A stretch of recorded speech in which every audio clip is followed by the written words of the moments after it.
Imagine possessing a mind so brilliant that even the greatest mathematicians struggle to comprehend your genius.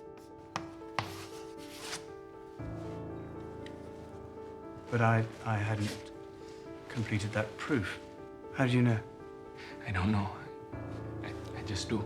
A man from the streets of India, with no formal education, dares to challenge the very foundations of mathematics. Crack partitions can't be done, especially not by you. It can. And I will. 3,972,998 million. My God. Well, I'll be damned. Major McMahon, may I introduce you to Mr. Ramanujan? As the movie begins, we are shown a quote from the renowned mathematician Bertrand Russell emphasizing that mathematics, when rightly viewed, possesses not only truth but supreme beauty. And this sets the tone for a story based on real-life events. At the start of the movie, we are introduced to Professor G.H. Hardy, a highly respected mathematician at Trinity College in England. He recalls his encounters with the brilliant Indian mathematician, Srinivasa Ramanujan. In his diary, Hardy describes Ramanujan as an unparalleled figure in the field of mathematics, someone who profoundly influenced him and to whom he owes a great debt. The story then shifts to 1914 in Madras, India. Hardy continues to narrate that Ramanujan was a self-taught genius, and despite the vast differences in their backgrounds, he feels a deep connection to him. Meanwhile, in Madras, Ramanujan is introduced as a young man who had an extraordinary talent for numbers. However, he lacked any formal education, but even at this, he worked tirelessly on mathematical formulas, often writing his discoveries on the temple floor. Driven by an intense desire to share his work, he approaches the mathematics department at Madras University, hoping to gain some recognition. However, the professors dismiss him outright, rejecting his findings due to his lack of credentials. Discouraged by this, Ramanujan returns home and confides in his friend, Narasimha, that he fears that his work will remain unnoticed. He struggles to find stable employment, making it difficult to support his family. His constant search for a means of livelihood keeps him away from his wife, Janaki, and his mother, Kamala Tamil. However, his fortunes change when he meets Narayana, a government official who is immediately impressed by his mathematical insights. Surprised that no institution had recognized such brilliance, Narayana introduces Ramanujan to his superior, Mr. Francis Spring. Although he was initially skeptical, Spring eventually agrees to review Ramanujan's work, and Ramanujan, in turn, promises that his findings will be groundbreaking. With Narayana's support, Ramanujan moves to the city, bringing Janaki and his mother along. However, his relentless pursuit of mathematics leaves him with little time for his family. He spends long hours at work, often neglecting his personal life. One evening, while working late, Narayana suggests that he consider going abroad to further his career. Though hesitant at first, Ramanujan finds the idea intriguing. That same night, Janaki unexpectedly visits his office, as she was troubled by his long absences at home. However, Narayana quickly takes responsibility for keeping him late, as Janaki expresses her frustration and tells Ramanujan that people say he cares more about numbers than those around him. But Ramanujan reassures her that this is not true. He tells her that his passion for numbers is like seeing an invisible painting, something so profound that he hopes the world will one day understand. The next morning, Ramanujan informed his mother and wife that his boss was trying to find someone interested in his work outside India. While Janaki was pleased, his mother was not, saying it was against their Brahmin beliefs to travel overseas. Narayana, however, saw this as an incredible opportunity for Ramanujan to show the world what he could do. Mr. Francis also encouraged him, suggesting that Professor Hardy from Trinity College, a highly esteemed mathematician, might be the right person to appreciate Ramanujan's work. Weeks later in England, Hardy received a letter from Ramanujan, whom he considered an Indian clerk, claiming he could explain the complex negative gamma function. Unsure how real the letter is, Hardy initially suspected the letter was a joke as he asked his friend and fellow mathematician Littlewood if he was behind the prank. But Littlewood denies any knowledge of the letter. Intrigued, Hardy eventually studied Ramanujan's work more closely, finding it puzzling and fascinating. He later showed the papers to Littlewood, who was equally astonished by the complex mathematics they contained, and they both agreed it would take a true genius to produce such work. Days later, Ramanujan received a letter from Hardy, inviting him to England. He eventually shares the news with Janaki, who was initially hesitant due to the risk of becoming outcasts among their people. However, Ramanujan assured her that he would bring her to England once he was settled. Janaki then performed a traditional ritual of cutting his long hair as a symbol of release. His mother, however, was unhappy and accused Janaki of encouraging her son to abandon his family and traditions. In the end, Ramanujan eventually decided to go to England, and his mother and Janaki gave him a heartfelt farewell. Upon arriving at Trinity College, he was greeted by Littlewood, who found him gazing at the college buildings. Littlewood reassured him as he told him that these grand structures could be intimidating, but that great knowledge often comes from humble beginnings. Inside, Littlewood showed Ramanujan the famous tree where an apple is said to have fallen on Isaac Newton's head, sparking his discovery of gravity. Meanwhile, in the conference room, several scientists were uneasy about welcoming Ramanujan to the college, given his lack of formal training. However, Hardy assured them that Ramanujan had potential and was worth the opportunity. At that moment, Littlewood brought Ramanujan into the room, and everyone fell silent. So, Littlewood whispered to him that it was a good sign his presence alone could quiet the room. When Hardy greeted him, Ramanujan noticed that his enthusiasm appeared to be low, and he introduced himself somewhat shyly.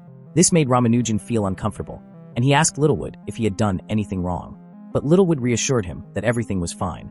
The next morning, Ramanujan runs across the fields, eager to meet Hardy and Littlewood, only to be stopped and informed about the standing rule that only fellows were allowed to walk on the grass. He eventually found his way to Hardy's office, arriving in his usual sandals. It appeared odd, and as Hardy gazed at him, Ramanujan simply explained that they were far more comfortable than shoes. Hardy, who had waited for Littlewood to join them, wasted no time in addressing a crucial aspect of mathematics, proof. While Ramanujan's findings were extraordinary, Hardy emphasized that without rigorous proofs, his work would never gain widespread acceptance in the mathematical community. Ramanujan, however, had no interest in adapting to conventional methods. He had come to publish his work, not to prove it by Western standards. But even at this, he handed Hardy a notebook filled with groundbreaking discoveries.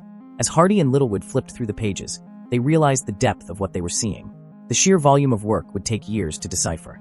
That was when Ramanujan jokingly informs them that it might take more than one lifetime, as he shows them another notebook of his work. That evening, during dinner, Hardy was engrossed in Ramanujan's notes. Then a fellow scholar and friend, Bertie, commented that Hardy would likely spend the rest of his life trying to prove Ramanujan's work.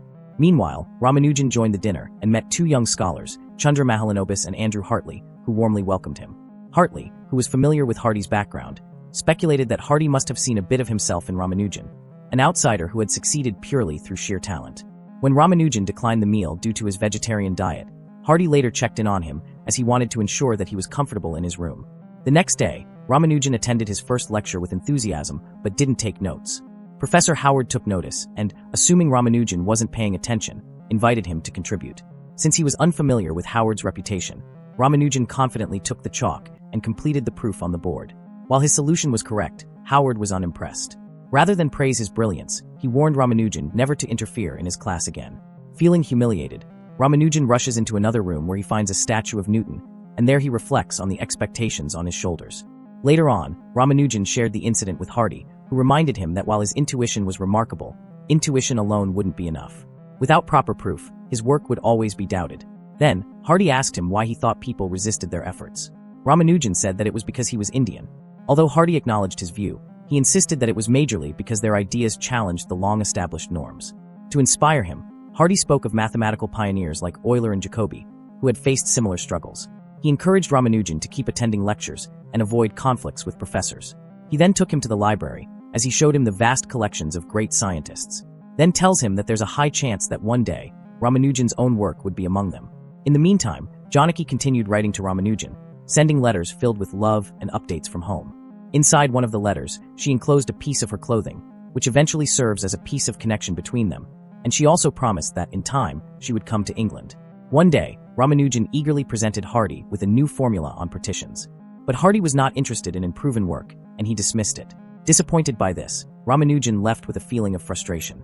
However, upon further examination, Hardy realized the significance of the formula and found that it answers a long-standing mathematical problem.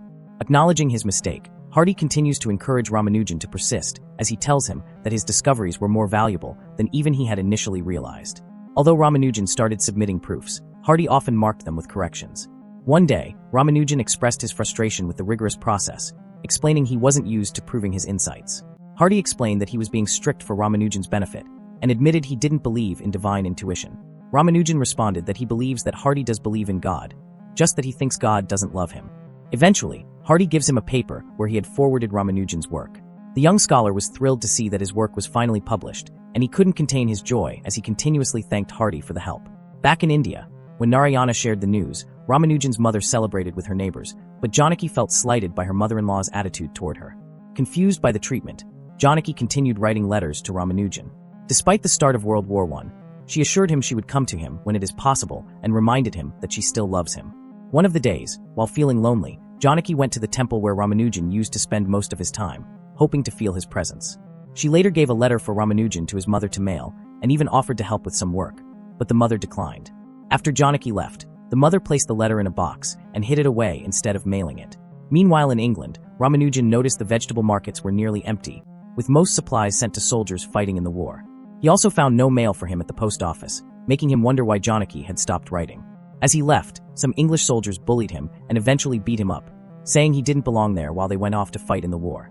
This eventually made Ramanujan homesick, and he started to constantly think of his wife, as his struggle to get a proper vegetarian meal persisted. In the meantime, Hardy faced his own challenges as well as Littlewood, who was sent to war due to his expertise in ballistics. This left Hardy more vulnerable to criticism from Howard and others who opposed Ramanujan's place at the college.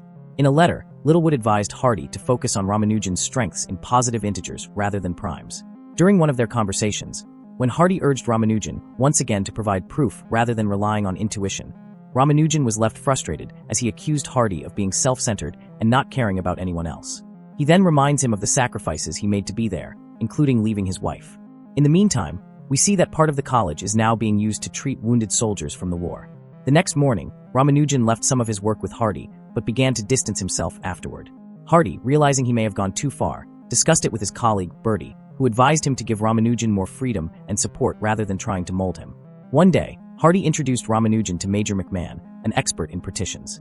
McMahon was very skeptical of Ramanujan's unconventional methods, so he had always dismissed his work, especially after a supposed error in his calculations on prime numbers. However, when McMahon put him to a test, Ramanujan took the challenge, determined to prove himself and his work. Days later, he returned with findings that not only were correct, but left McMahon in awe of his brilliance. However, Ramanujan soon developed a health challenge, and in his concern for him, his close friend Chandra took him to a doctor, who diagnosed early symptoms of tuberculosis. Knowing Hardy would be deeply troubled by the news, Ramanujan insisted that Chandra keep it a secret. However, as they returned back, disaster struck. A Zeppelin attack shook the city and destroyed nearby buildings. In the chaos, Ramanujan started to feel very guilty as he began to see the unfolding events as divine punishment for leaving his homeland. Meanwhile, back in India, his wife Janaki faced heartbreak.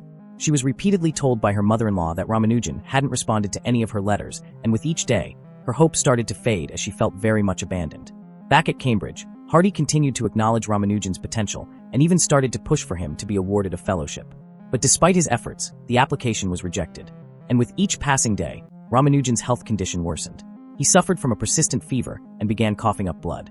Eventually, he was admitted to a makeshift hospital at the college. But by morning, he was gone, before Hardy could even see him. Soon after, news spread that Ramanujan had been seen at a London train station, attempting to jump in front of a moving train. He was rescued just in time and taken to a hospital.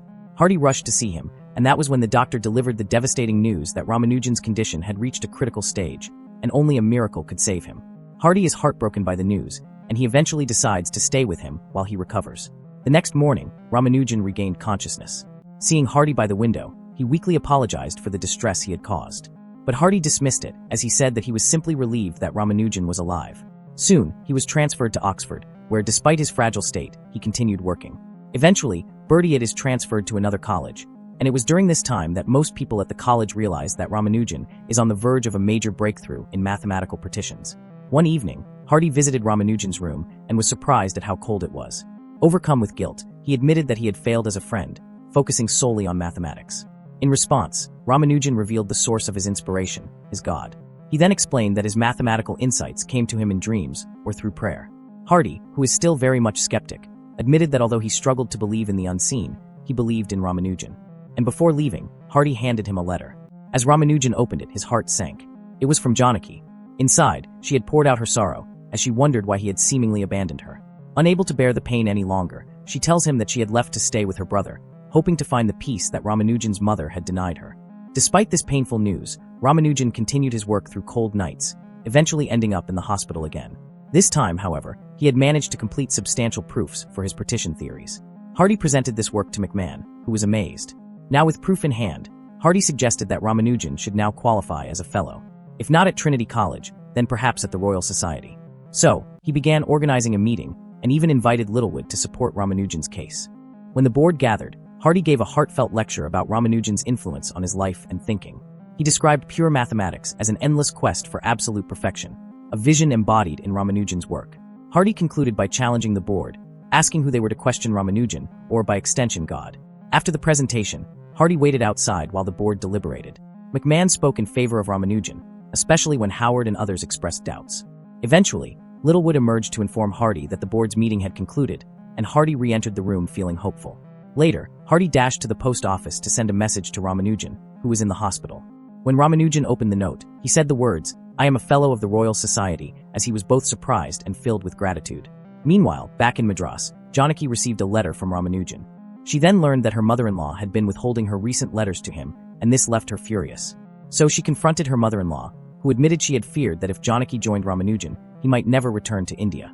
Once Ramanujan regained his strength, Hardy escorted him back to Trinity College, where he was formally inducted into the fellowship. At first, Ramanujan hesitated to step on the grass, but Hardy encouraged him, reminding him that he is now a fellow. As a Royal Society fellow, he was welcomed into the room with great respect and officially sworn in. Despite the honor, Ramanujan had already decided to return to India to reunite with his wife and family. But before his departure, Hardy bid him an emotional farewell. They embraced, knowing they might never meet again. Ramanujan promised to send regular updates on his work, as he intended to return to England within a year. But 12 months later, Hardy was in his office when a letter arrived from India. As he read it, his heart sank. Ramanujan had passed away. He eventually shared the devastating news with his colleagues, reflecting on the rare privilege of having known both Littlewood and Ramanujan. And he considers it a great honor that only a few could boast of. Then in the postscript of the movie, it was revealed that in 1976, lost work from Ramanujan was rediscovered, and that it can be likened to unearthing Beethoven's 10th Symphony. His mathematical insights would later contribute to understanding black holes. Then we see an image of Ramanujan, and we are told that his condition had worsened after returning to India, and that this eventually led to his untimely death.